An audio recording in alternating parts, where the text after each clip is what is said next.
हे अनेकदा झालं. माझ्या वडिलांशी गप्पा मारताना झालं, त्या ब्राह्मण सहाय्यक संघाच्या गल्लीतनं जाता येता नेहमी बाबूजी दिसायचे. तिथे समोर एक बाबूजींच्या घराच्या समोर एक पामार्ट म्हणून एक स्टुडिओ होता, मायदेव आणि परसुरे.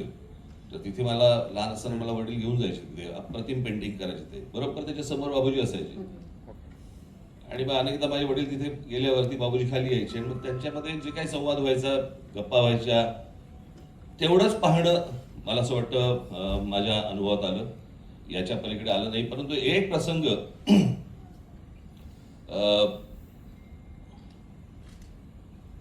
बाबूजींची गाणी काय होती, बाबूजी काय होते, किंवा एक अशा प्रकारचा एक प्रसंग मला अनुभवायला मिळाला. आणि तो म्हणजे दीदींची 75 होती.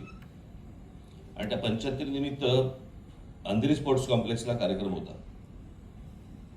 आणि त्या कार्यक्रमाला बरेच जण होते. मी होतो, उद्धव होता, अर्थात दीदी होत्या. पण लालकृष्ण अडवाणीजी तिकडे त्या कार्यक्रमाला आले होते. आणि मग प्रत्येकाचं काहीतरी भाषण वगैरे सगळं चालू होतं. अचानक माझा हात कोणीतरी खेचला. पण मी असं बघितलं तर माझ्या एक जण सोडून अडवाणीजी उभे होते. आणि मला म्हणाले, इकडे. मी जवळ गेलो.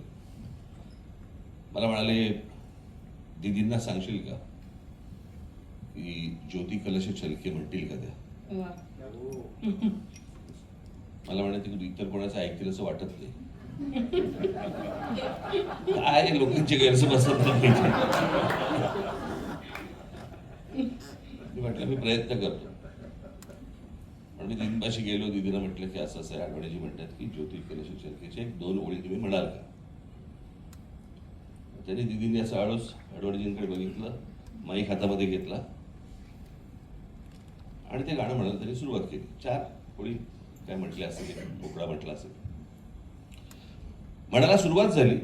मी असा उभा होतो. तोपर्यंत तो मधला माणूस बाजूला गेला होता. माझ्या बाजूला अडवाणीजी उभे होते.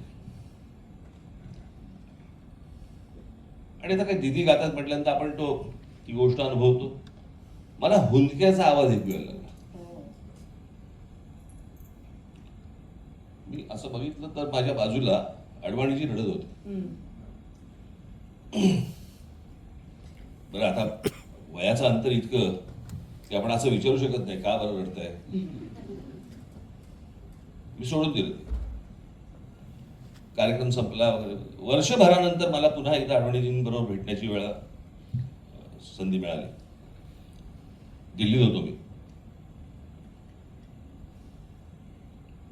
आणि त्यावेळेला मला असं वाटतं, मी त्या 15-1 वर्षापूर्वीची गोष्ट असेल, 15 जास्तीच. त्यावेळेला फारशी छळायचे नाहीत. कुठे चाललात, कोणाला भेटताय, काय करताय, सहज आपलं कोणालाही भेटता यायचं.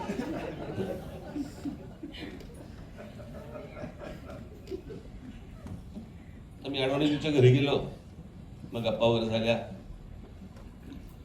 गप्पा झाल्यानंतर मी त्यांना विचारलं, म्हटलं, अडवाणीजी मला आठवते का दीदींच्या 75 तुम्ही आला होतात? मला हो आठवतं. आणि म्हटलं, तुम्ही मला सांगितलं दीदींना ज्योती कलश छलके गाणं म्हणायला सांगा. हो.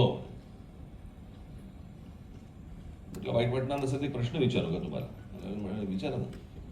तुम्ही रडलात का?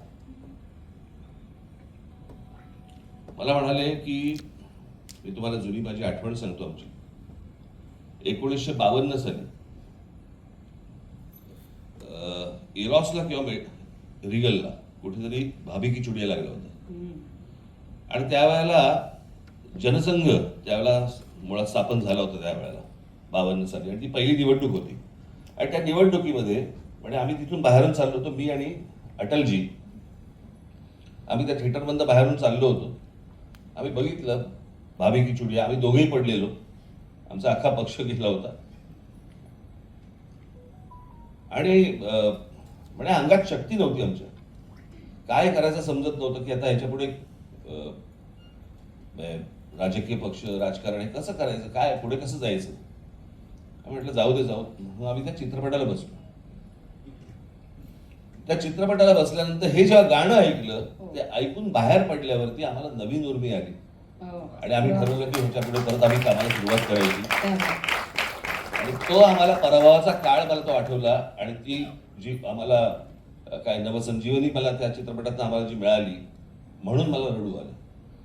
मला असं वाटतं की हे अडवाणींचं म्हणणं किंवा बोलणं हीच बाबूजींच्या संगीताची किंवा त्यांच्या गाण्याची ताकद सांगून जाते.